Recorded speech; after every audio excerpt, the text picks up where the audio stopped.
अधिवेशनाच्या तिसऱ्या दिवशी विरोधक आक्रमक. नीट पेपर फुटी प्रकरणी राज्यात स्वतंत्र कायदा करण्याची मागणी तर अर्थसंकल्पातील योजनांवरून सरकार विरोधात घोषणाबाजी.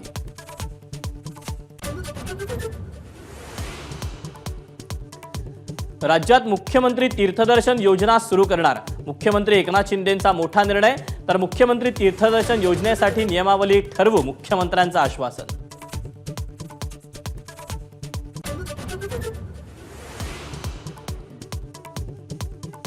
विधानसभेलाही लोकसभेसारखाच निकाल लागेल. शरद पवारांना विश्वास. काँग्रेस मुक्तीची घोषणा देणाऱ्या मोदींनी भाजपच्या जागा किती घटल्या बघावं, शरद पवारांचा सल्ला.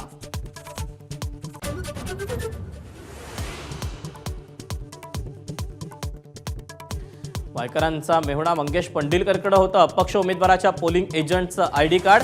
पंडिलकरनं 2 उमेदवारांचं ओळखपत्र वापरल्याचा शहा यांचा आरोप.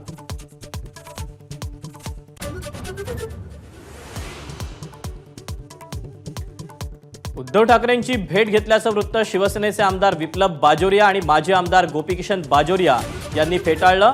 वृत्त खोडसळपणाचा असल्याचा दावा.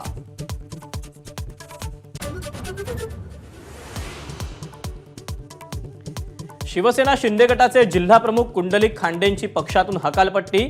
कथित ऑडिओ क्लिपनंतर वादात सापडलेल्या खांडेंवर कारवाई.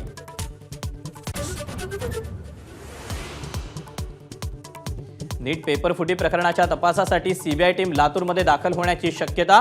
आरोपींकडे सापडलेल्या 14 ऍडमिट कार्डपैकी 7 कार्ड बीडच्या विद्यार्थ्यांचे असल्याचं समोर.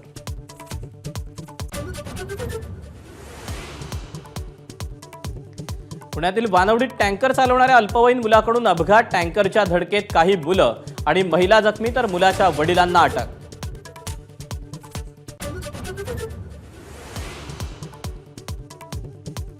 लडाखमध्ये लष्कराचा रणगाडा नदीत कोसळला. दुर्घटनेत 5 जवान शहीद. नदी ओलांडण्याच्या सरावादरम्यान अपघात झाल्याची माहिती.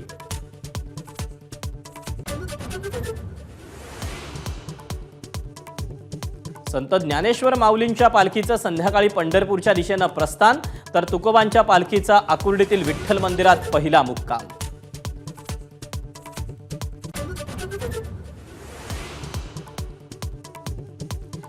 भारत आणि दक्षिण आफ्रिका संघात आज अंतिम सामना. भारतीय वेळेनुसार आज रात्री 8 वाजता सामन्याला सुरुवात.